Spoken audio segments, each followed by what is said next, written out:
Good morning, good afternoon, or good evening. Whatever time of day you're tuning in, we're glad that you're here. Welcome to the Martel Group Fireside Chat, your monthly dose of real talk at the intersection of sales and marketing. Each month, we sit down with a leading industry expert to explore fresh perspectives, hard-earned insights, and emerging trends, all through the lens of sales and marketing strategy. In this episode, I sat down with Dee Bowers. She's a seasoned sales and marketing leader who's made the transition from the corporate world into working as a fractional CRO and CMO. We're gonna dig into what that shift really looks like, the differences between full-time and fractional leadership, how she made the leap, and what she's learning along the way.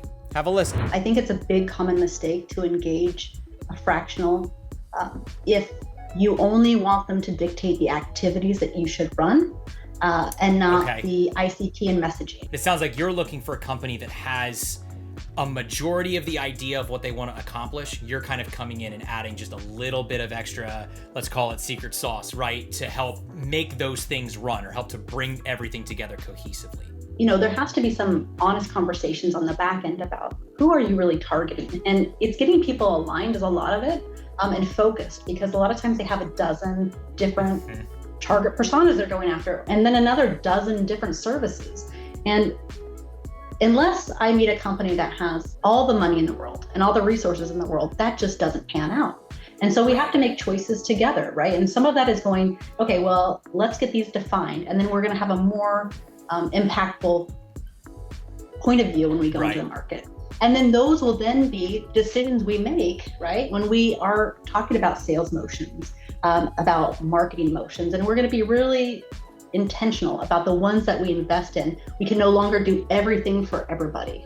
And so, yes, I can help with lead generation, but we actually need to work on, and I need companies that I work with to be willing to work on the things upstream that are really going to impact that. If you've ever been curious about the future of executive roles or how to level up your company's revenue strategy, this is a conversation you're going to want to hear. So sit back, relax, and let's dive right into it. Hey everyone, welcome back to the Martel Group Fireside Chat. I am so happy that you stopped back by and are tuning in once again to hear the exciting guest that we have today. Now, we took this direction about a year ago. If you've been listening to the podcast for a long time, we talked to somebody who was in the fractional space. And we've got another guest today bringing a little bit of fractional expertise, backed with all of her other expertise that we'll hear about in just a second, but bringing that expertise back, what it means to her, what it means to growing teams, growing companies that are out there. We're gonna dive into all of that, but without further ado, I would like to introduce today's guest, Miss Dee Bowers. She is a fractional CRO/CMO, as it is stated on her LinkedIn, and we'll dive into what that means. But first things first, Dee, welcome. It is so good to have you here.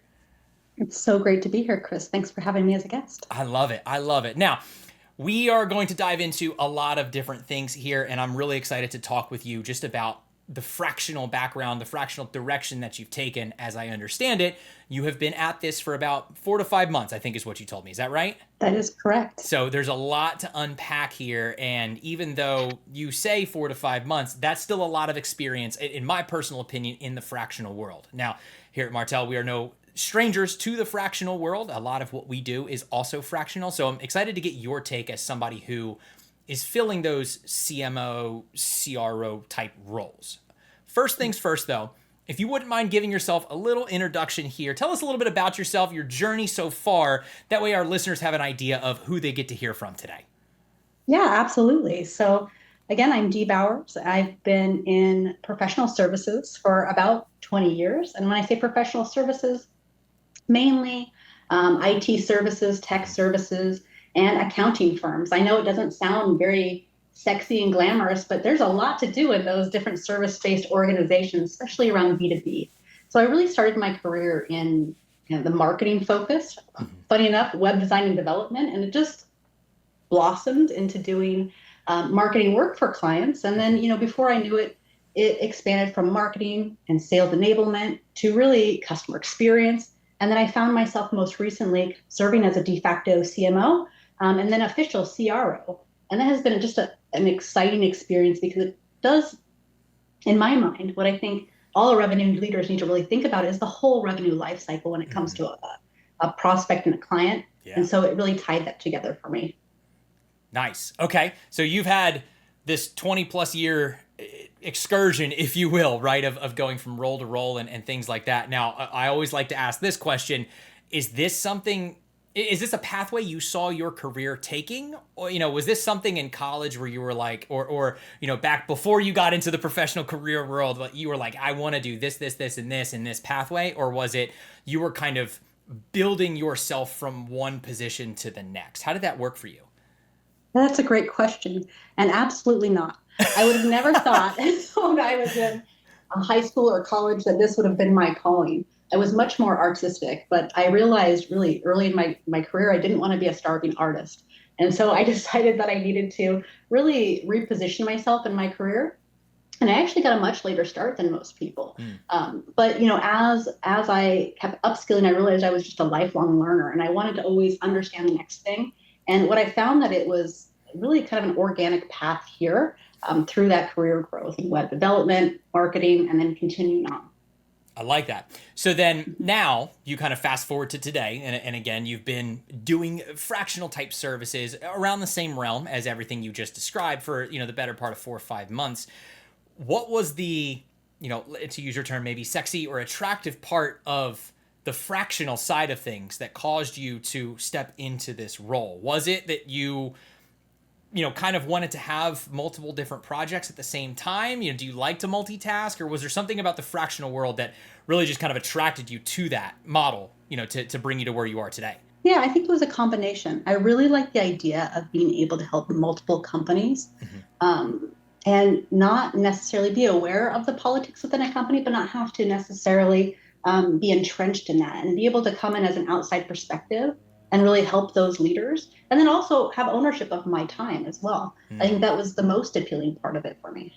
Yeah. And there's some similarities there. What I'm hearing from you and what I hear from like other people who have stepped into that fractional role is being able to control their time, being able to help and be a part of multiple projects at the same time, but also not have to get necessarily, I'm going to say this with an asterisk, you don't really have to get into the nitty gritty. I think you just mentioned like the politics of certain things. You're there to show up, do your job, provide your expertise, and then step back and let everyone else on a particular team or a particular company kind of take over. Is that about right?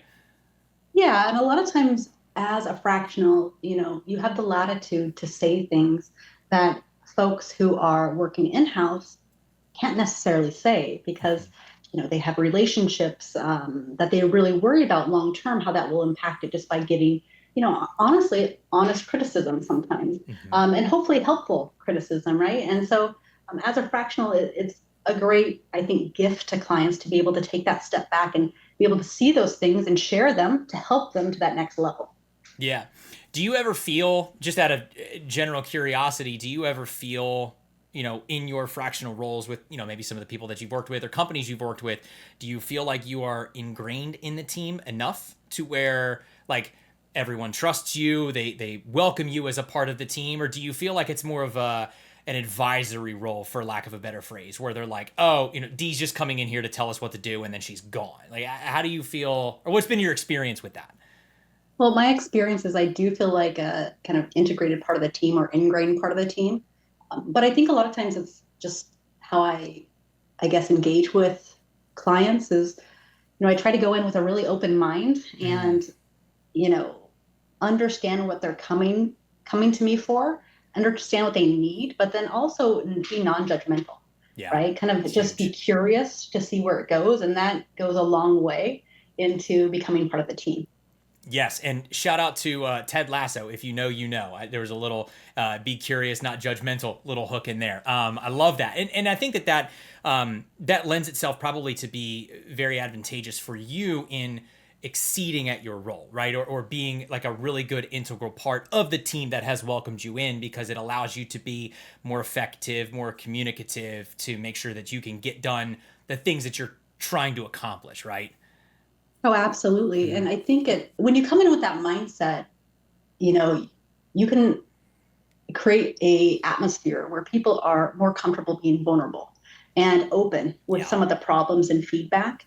And I mean, once you establish that trust and, you help companies understand that you're not there to say, whatever you did was terrible, because it's not. Go to Yeah. market is hard, right? It changes constantly. And it's really about just understanding where they're at and helping them get that clarity and focus to move forward with purpose and impact, and, being that sounding board so that you can help them move forward. Yeah. Now, on the flip side, though, have you or do you often run into resistance? You're somebody who's being welcomed in as a part of the team, maybe has a little bit more of like an advisory type lens on it. You're obviously still trying to accomplish everything that you're set out to do, but do you find that there's resistance in what you do, or do you find that people are apprehensive to saying, yeah, I'm just not going to listen to Dee today because I know my role and my job and what I do? I haven't run into that, but That's it good. is fairly early in my fractional career. I I understand. do think that a lot of it has to do with, again, that going in with a curious mindset. I have been in a position in the past where we've had consultants come in and they tell you all the things that you should have done better. And it is not a really good feeling. And so when I go into working with these clients, is I really try to think of them as like, I want them to succeed. And Yeah. and I'm going to be open and hopefully very clear and transparent about what my intent is really to help them achieve their goals, and whatever that is. Maybe it's um, lead gen, maybe it's expansion or retention. But I also am, again, very careful not to judge, because I have no idea what battles have been fought, how Sure. far they've already come. And so, when you come into a conversation with that mindset, where you're just very grateful to be in the conversation and you're really looking to help them, and you're not here to take their jobs, right? Mm-hmm. Yeah. And if anything, you're here to empower them and get them to that next level. Then I think it changes things, even when you're working cross-functionally, with you're working with IT and you're suggesting IT solutions, right? If you feel resistance, it's good to just open it up and say, hey, what are your concerns? Let's Yeah. work through those, and get it out on the table. And then, from there, I'm sure I'm going to run into clients in the future where I might have that resistance. But I Yeah. think ultimately, I don't work with any clients unless I'm working and have CEO buy-in or managing partner buy-in as well, because Yeah. having that buy-in is also another critical stage. Yeah. Yeah. Absolutely. And I'm sure it takes a lot of, or rather, you kind of have to take the ego out of it in a way. Like, I'm Yeah. sure that you know a lot about what you do and the people that you're servicing and that you're working with because of all of the years of experience you've built up. But you also kind of have to come in with that open mind of saying, I know what might be best, but I have to be willing to work with everyone who's buying in, like you just said, or everyone who's a part of every piece of the team, so that we're all in this kind of together and we're all coming up with this solution or this, solving this problem, whatever it is, together at the same time. I'm sure that's Absolutely. And huge. there are landmines that I'm not aware of, right? And so Hmm. even though I feel like I'm very experienced in this industry or these different industries, and knowing, what the landscape is, what might have recently changed, and having that input from the team, and again, the buy-in is critical. With the fractional role, I know, at least in my experience, fractional means that, you are splitting your time between a couple of different people. And there's a lot of like time management stuff I'm sure that we could get into, and how you split your day. We'll get there eventually. But what I'm curious to know is, let's say you're working for 3 companies for sake of example, and you're spending X time with each one, but that also means you're not spending that time with the other 2. So do you have a method in place, a process in place to make sure that everything kind of stays moving at the same pace or the same rate, even while you're not spending time with anyone you're not like actively with, if that makes sense? I think the best way that I can articulate this is that I have 3 clients. Okay. I typically have a set amount of time I work with them each week. Sure. If they need more that week, that's fine. There's a little bit of ebb and flow, but I always have a buffer in my week anyways. Mm, I don't take on any more than 3 clients. Once in a while, maybe 4 if it's a much smaller project. And sure. what I find is clients really do move at different speeds. Some of them need a little bit more attention in certain weeks. But just by having that buffer, it allows me to make sure that I'm leaving a little bit of leeway for them if they need more guidance during Yeah. that week or future weeks as well. Yeah. And then, when there are peak times, I just have to be realistic, and I have to share with them, hey, this is what I can do.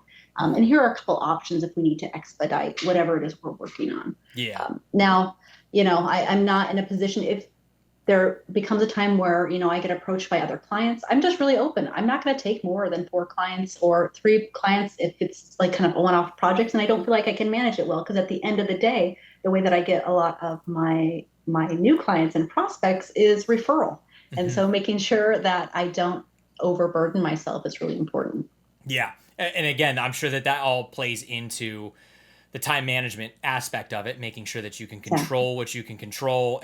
But you're also very diligent and honest about saying, I know I can give X, but I know that I cannot give Y or Z, right? I know that I'm not going to overextend myself because, again, you're fractional, you're working with a number of different clients, but you've also got a life, right? You've probably got other things that you enjoy doing, and you don't want to be in your office 24/7, 365. You know what I mean? So there's a lot of that. It plays into. Yeah, and as a fractional, I think it's really important to understand where your highest and best use is. I am always happy to help a client with anything and roll up my sleeves, right? If one day the CEO asks me to deploy an email, I will deploy that email regardless of my role, right? Because that's really important. Is sometimes you're just there. Yeah. But I'm always going to advise a client on really, hey, this is what I think I should be focused on. And here are some options to really help with this execution piece too, that are, I guess, more advantageous to the company itself. Yeah. Yeah. Now, playing into kind of what you just mentioned with referrals and kind of taking on new clients and stuff like that, that also makes you kind of somebody else's ICP in a way, right? That makes it to where, if some company is out there, a CEO, a board member, whomever is looking for, somebody who is fractional to bring on to help advise or do whatever, that makes you somebody's ICP, somebody's target. So in that case, what do you look for when people are approaching you? Is there a certain threshold of we have these problems or we're looking for this kind of help? Like what's the hook that would get Dee to respond and then be willing to open a conversation to take on a new project or a new client? Oh my goodness, is my LinkedIn DMs going to get flooded after this? We'll see, but I'll put all the description, everything in the description down below, so everyone simultaneously email. No, I'm just teasing. Right. Well, so okay. The question is, when people are approaching me to sell me something or show me their product, correct? Yes. Yeah. Okay. Yeah. What are you looking for, or what's the hook that gets you? Yeah. So I am very critical, and I will delete without a second thought anything that is the generic 1990s, 2000s mass email. Like, hey, would you like to talk about lists? I would absolutely never like to talk about lists ever. Get them out. Get them out, right? Anything about SEO website, any of those generic things are gone. What really gets my attention is when it is somewhat targeted to me, and the industry that I serve. So for me, that's professional services. And while there are a wide variety of solutions for professional services, if I think my clients might benefit from it, or if I think I might benefit from it in my daily workflows, I'm usually open to a conversation, because at the worst case scenario is, I learn something and it's something that might be relevant to a client I have in the future. It might be a connection. So I'm pretty open about that. And then other times, if I see that there's opportunity to work together, I'm more than happy also responding back that I'd love to talk about go-to-market with them. I like that. So you do have, obviously you're not taking on anyone and everyone. And I love that you said, hey, just get rid of mass email, early 2000s type stuff. I'm sure that you're probably getting a lot of like AI driven content too, that you can easily tell, get it out. I don't want it. Like, it's just not in my purview whatsoever. But I like that you have things set up in place to where, hey, I know I'm going to want to work with these types of people, or if you see a vision there for mutual gain, then that's something that you're willing to at least open the conversation around. Yeah. I mean, worst case scenario is you learn something. And I really am a lifelong learner. I love that about just the ecosystem. Yeah. And so, I mean, heck, I think I got an AI accounting solution in my box the other day, and I'm not even the target audience. So that's a different story, but I was curious enough to reach back out to them and ask for more information, because you know what, at the end of the day, I'm going to have something that maybe is a client fit. Yeah. Yeah, I love that. Now, speaking of client fit, and when you're evaluating clients or trying to learn and gain a little bit more information, you're obviously hearing things, problems, solutions that they're looking for, that they have. You're hearing a lot of different things from early companies. Is there a common thread in terms of maybe mistakes or just kind of like, maybe the wrong things that early companies are doing that are looking for, somebody who's fractional like yourself to step into that role? I get a lot of folks that reach out to me for leads, and that's Okay. all they're interested in. And yes, I can certainly help with leads, but you've got to do the work upstream in order to Mm, get to that point. And so I think it's a big common mistake to engage a fractional if you only want them to dictate the activities that you should run and not okay. the ICT and messaging. Gotcha. So you want to make sure that a company, and please tell me if I'm wrong here, but it sounds like you're looking for a company that has a majority of the idea of what they want to accomplish. You're kind of coming in and adding just a little bit of extra, let's call it secret sauce, right? To help make those things run or help to bring everything together cohesively. Somewhat. I mean, what I think I can provide, and especially in professional services, what is really difficult is a lot of the companies that I work with is, they're looking at how to get leads because that's usually when they think about marketing or sales or anything. They're like leads, pipeline. Right. And yes, but there has to be some honest conversations on the back end about who are you really targeting, and it's getting people aligned is a lot of it, and focused because a lot of times they have a dozen different Mhm. target personas they're going after, and then another dozen different services.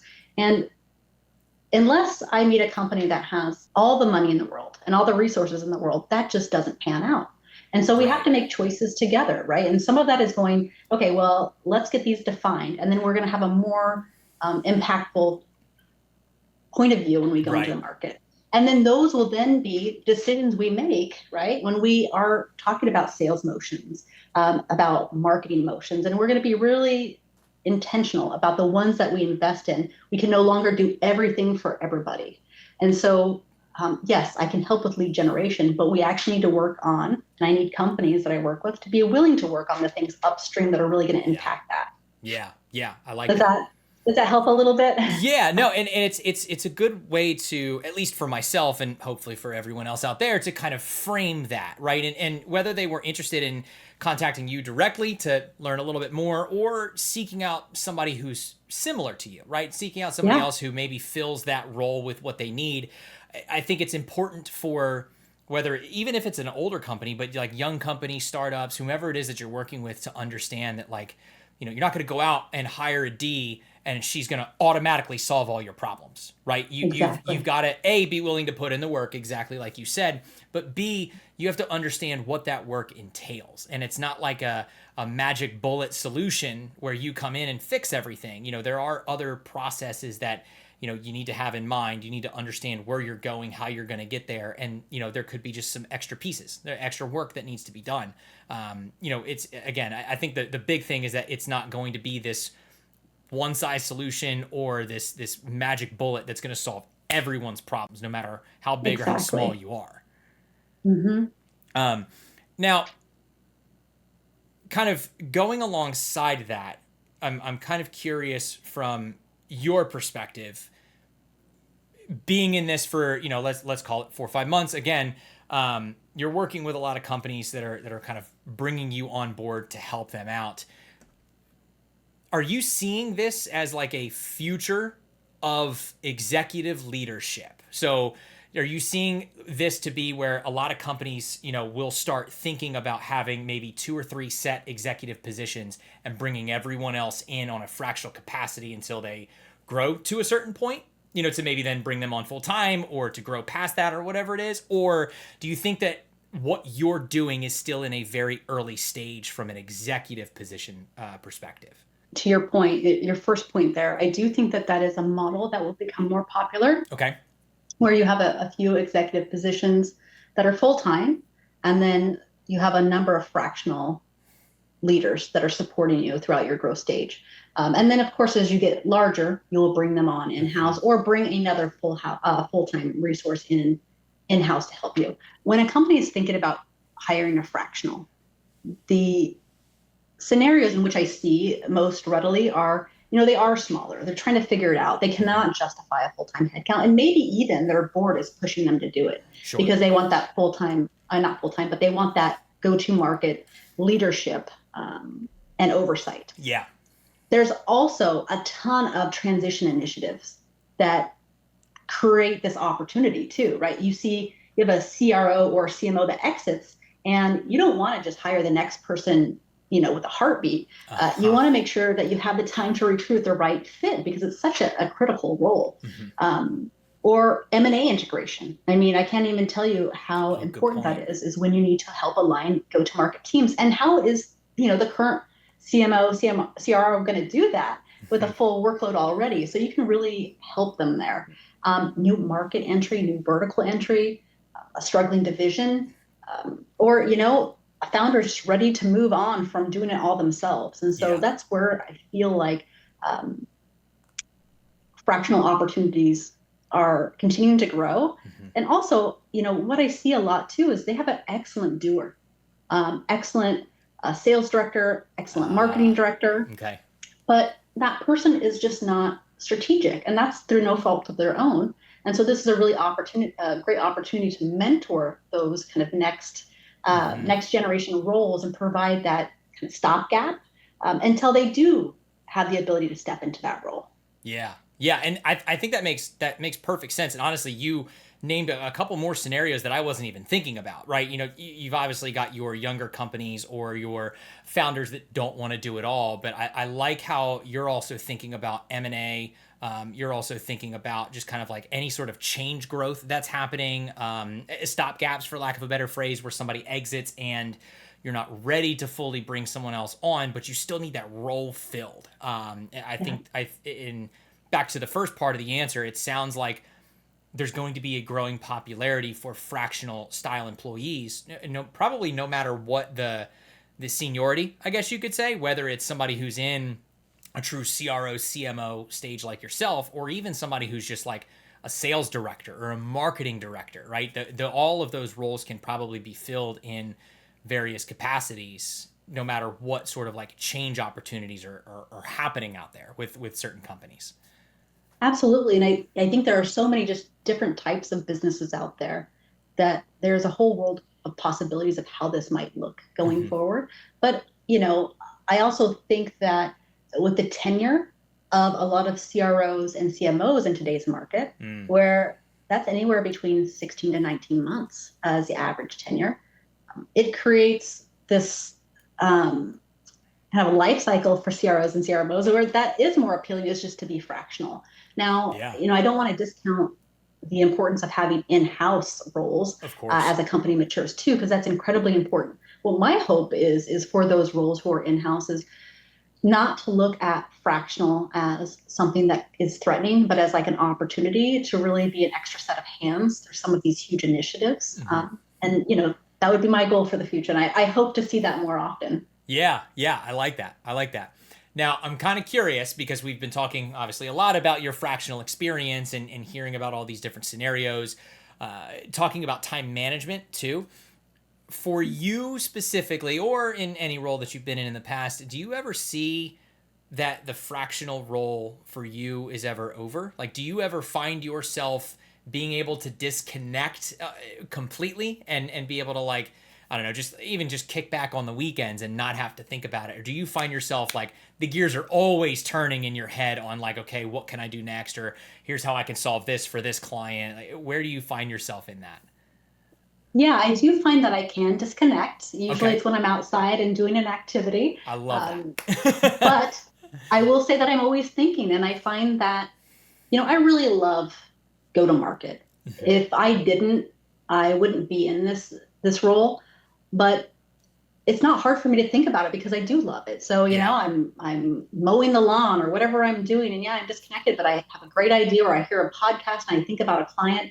So I can disconnect, but I also love it so much that I don't necessarily always want to disconnect because I love to think about the different ways and the market is changing, or how that theory can be applied to my experience or a client's experience. And sometimes I have a eureka moment in the shower, and these are all great things. That's where all the best eureka moments come into play anyways. So They do. that's usually me. I actually came up with it. Somebody needs to come up with an idea, if it doesn't exist already, to have a marker board for a shower that doesn't wipe off in the shower, because I would write down so many ideas and probably be just crazy with all of those ideas that I would have. So somebody out there needs to make it, or maybe you and I get together and we pilot it together. I don't know. Well, I'm going to take the dry erase marker into my shower now and just see how that fares. There you go. When we start this company, I might need a fractional CMO. So I'm going to give you a call first. Keep me in mind. Now, kind of speaking of, where you see everything going here, right? Kind of talking about, you see this model potentially getting more popular, or you see the growth of the need of fractional roles. If somebody's listening to this and they're curious to kind of follow your pathway or to step into a fractional role themselves, whether it's at the CMO, CRO level, or it's at the director level or wherever, what sort of advice would you have for somebody who is looking to kind of take that pathway? Or is there any sort of advice that you would have that would help somebody out in wanting to make this decision one way or another? I think it depends on where they're at in their life, right? Okay. Obviously, for some folks, it's not really an option when they have a family. It's very difficult unless they have a significant other that has been. And so, knowing your situation is hugely important. Yeah. If I could give one piece of advice to somebody who is looking at going fractional or contract, what I would say is find a support network. It is so important. I like that. You go through a lot of ups and downs when you're getting started, but there's a whole community of people out there who are going through the exact same things. And they're incredibly supportive of each other. And that's something that I've really found to be surprising in my journey, is so many people have been generous with their time to help me get where I'm at today, and to also help the next generation. I mean, I love mentoring people as well, because, we're not going to be around forever. I want to make great leaders for the next generation, and I would love to have that impact. And, there's some great communities for ongoing learning too. Never Stop Learning. Mm-hmm. I don't want to name them here because I don't know if I can plug them, but, just look around. There are people around who are there for you, and create that network so that, when you do run into situations, you have a group of people that you can pull from and that are happy to give you some experience there. I love that. And I love that you are thinking not only, in your day-to-day role as a fractional employee, thinking about the clients that you serve, but you're also thinking about the whole piece of that, right? It sounds like you were helped out a ton when you were getting started. And I love the energy that you had in that answer in wanting to give that back to the next generation and wanting to help out more people and things of that nature. And I think it's one of those things where I've realized as a fractional employee myself that, it's not always like a you versus me thing, right? It doesn't have to be, to where you and I are butting heads or trying to compete for the same things, because there's an opportunity for everybody to kind of eat at the table, so to speak, right? Everyone has an opportunity to, earn their positions or, earn their clients and things of that nature. And having that network sounds like it's a big portion of how you got to where you are today, and how everyone else can kind of build up their own careers. Yeah, and I love that, Chris, how you mentioned everybody at the table, right? Because my internal dialogue is everybody eats, right? Yes. And it doesn't have to be, I don't want all the clients. I couldn't even handle all the clients. And I'm in some amazing groups where, if I have a client that comes to me and it's not a great fit, I can pull from other leaders that I can refer them out to. Yeah. And, I hope that they do the same, because at the end of the day, we're helping each other be successful, and then the clients be successful.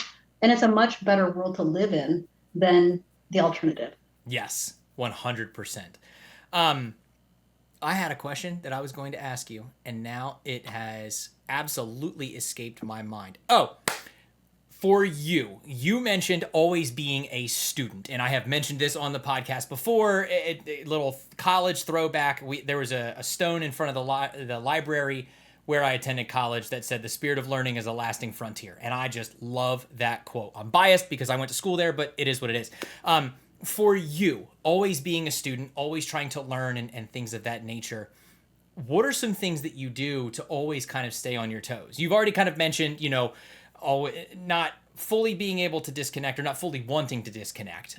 You've mentioned, being learning from the current clients that you have, seeing what you can apply to others and things of that nature. But is there anything else that you're doing to stay on top of things? Are you devoting time to read, market news? Are you devoting time to certain things? What's that look like for you?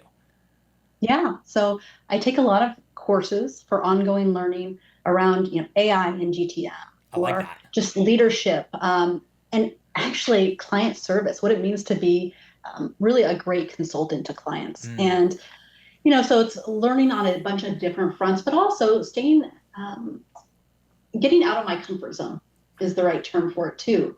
I like to understand, finance because it plays such a big part of my role when I am working in that CRO space, Hmm. and just understanding company financials and everything else. And then, hey, I want to learn a little bit more about these different topics around M&A. I'm not Hmm. looking to become an expert in everything, but I like to understand the different aspects of it, just to be a well-rounded individual and Yes. advisor. And, then there's a bunch of other small things that I love learning about too. And, yeah, I find that right now is just such an incredible time in human development where we have the ability to tap so many things. Before you had to get your library card and read the paper, and now it's like you got to go out and find what you want to learn about. There's just Hmm.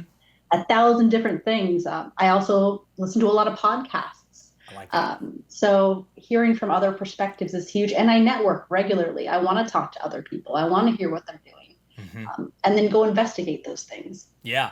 Yeah, I love that. I love that. And being able to kind of stay up. I know for me personally, and maybe for you too, it's always like some of the fun random things that you learn, or Oh, just kind of like yes. off the wall things that you're like, oh yeah, I can totally apply this to a project that I'm working on or something that I'm doing. And it's like off the wall, but it's relevant in a weird way. And you're like, yeah, I just learned this weird fact, but here's how it helped two, three people. Yep, exactly. I mean, even seeing some scientific articles come out and then applying like that psychology to the sales and marketing motions. I mean, Yeah. these things are so fun. Yeah, yeah, I love that. I love that. It's nice to be a sponge from time to time, It right? is, And just right? like see what's going on. And I mean, shout out to YouTube University as they call it out there. Just like finding the random YouTube videos and things of that you're just like, oh, that's something I didn't know before, but now I'm glad that I do. Mhm, exactly. I love that. Well, Dee, I know we're coming up on our time here together, and I love this conversation. It's always cool to talk to somebody else who is in the fractional space to kind of peel back the onion layer, so to speak, and understand A, what makes you tick, but B, how you got to this point that you are, your perspectives on everything. I think it's really, really valuable. And I've really enjoyed our conversation so far. And, maybe in the next 6 months or so, we'll have to come back together and see what else you've learned or see what else is new in the world of Dee Bowers. But for now, I don't want to take too much of your time because I could sit here and talk all day. But before we go, I want to give you the floor if you'd like. Any final words of wisdom, encouragement, anything else that you would like to say, regarding what we've gone over today and kind of our conversation so far? Well, I would just, I guess, speak to some of the professional service firms out there if they're at any point listening. And, I know it's a really hard period in the industry. Um, there's a lot of PE investments and it's changing very rapidly. And a lot of companies are really having a difficult time with being agile Yeah. in this environment. But, just keep the faith. And I would say more than ever, it's important to focus and really understand what your target is and niche down, right? Make sure that you're really clear and you're providing that value.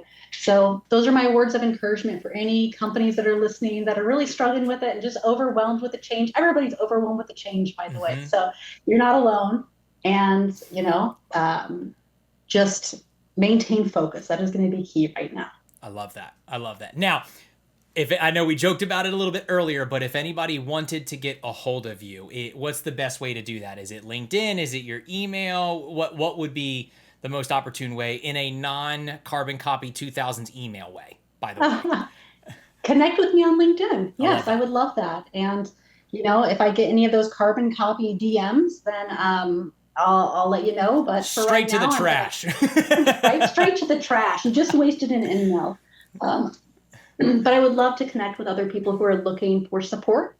I'm getting their go to market off the ground.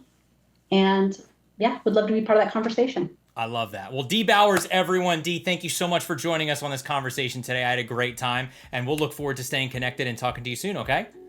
Thanks so much, Chris. Shout out once again to Dee for spending some time with us on this fireside chat. If you have a favorite part that you enjoyed, feel free to leave a comment down below and let us know your thoughts on this chat with Dee. Be sure to like the video, consider hitting the subscribe button, and turn on those notifications so you can be alerted when future chats go live on our channel. Thanks for listening, and as always, happy hunting.